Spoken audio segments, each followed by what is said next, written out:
in der zentralen Position. Los, Franze, Hannover, Vorsicht, dann ist es Fernkampf, er ist im Strafraum. Tor!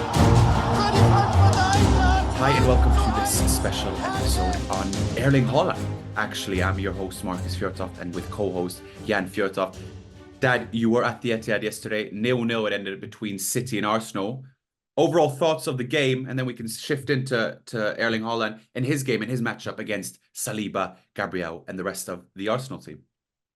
Yeah, a lot of people talking about this tactical kind of stuff. I mean, there is so many different angles you can go into a game like this because City and Arsenal, I think, did Arsenal have, was it 24% of the possession? If there were another team, they would say they just came and parked the bus. But we do know in Pep Guardiola and Arteta, you have two managers who know each other very well. I think Arsenal did their homework, and not only did they do their homework, they defended well. Martin Ødegaard, our friend, was made, a very contagious way of doing the pressing of Manchester City. I think what end up with the game, and also the topic that we're going to discuss, is that there weren't many great chances. I mean, the greatest chance City had was Ake's header. Then we had Trossard at the end there, where Martin played him through, and Trossard should have played Martinelli on his first touch, did a bad touch, came out too far over to the left. But it was one of those games where there weren't many chances, and I guess 0-0 is fair. Arsenal have beaten City once and one draw and beat them on penalties in the Charity Shield. So I think that means also psychological that Arsenal has grown up a bit and taken another steps in terms of Arteta being the pupil, Pep Guardiola being the teacher, so to say. So I think that could be quite decisive going into the last games of the season. As we are speaking and as we are recording this on a Tuesday afternoon, we don't know about Tuesday's games or Wednesdays when someone will listen to this, maybe. And then shifting into Erling Haaland and his game, there has been criticism about his all-round play. You followed his career extensively. We've seen plenty. Should have won the Ballon d'Or last season. In terms of that criticism there, how do we approach it? Obviously, we can't take that comment as seriously because we know that to be far away from the case. But in terms of that standard which Erling Haaland is being held to, from a let us try to remove our Norwegian bias, you look at what he has done for Manchester City in that first season. The sheer output is just setting an entirely new standard for how we can compare any centre forward. How do we approach that? Well, first of all, this will be the first time in this episode and the last time that I will defend Roy Keane, because he's talking about his link-up play for Manchester City. But I think it's just a ridiculous thing to take one thing out of his game and then say he's like a League Two player. It's just like they're waiting to do that. He scored 52 goals last season, and if you listen to some of the pundits around, it seems that he scored 52 goals without touching the ball. That is a part of his game. That is a part of how Manchester City use him. This season, and you said it, he's held to the highest standard, but the highest standard is Erling Haaland, because he will this season be compared with his last season. And then let's get into some facts. He scored 29 goals as we speak in all competitions. He got more assists in all competition that's some of the other players got to him, by the way. He's still the top scorer in the Premier League. And yes, we should compare him with the highest standard, but we also have to have a look into this game. Saliba, Gabriel, yes, it's true. They had a good game. I won't say a great game, because as defenders, that play into your game when there are so many attacks. That is. You remember that from your career, Marcus, as a centre half. You like that. You like the duels. You like the heading. You like the long balls where you can go up in a duel with the striker.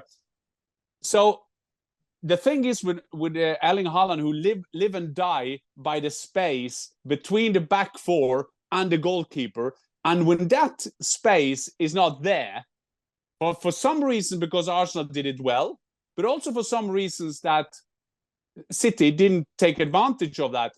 I think that Doku was weak when he came on. I also think that Foden had a game off, and so on. So the reason I say that is for a striker, and I now take this a striker side. It's very hard when there is no space to attack. Not disrespecting the performance of Arsenal, because and Saliba and Gabriel did well. They did well no in terms doubt. of doubling up. It was tough because this is arguably, I'd say, the best center back pairing in the Premier League currently, and they did good at that, right?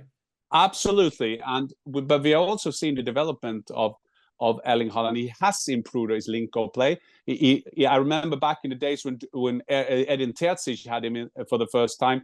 He had him as a coach. They worked a lot on that. So Erling can also do that. But you don't have a lot of strikers who go down just to be down to touch the ball. That is not the style of Erling Haaland. So Erling Haaland need to be judged how he is as a player, and secondly, how Pep and Manchester City wanted to play.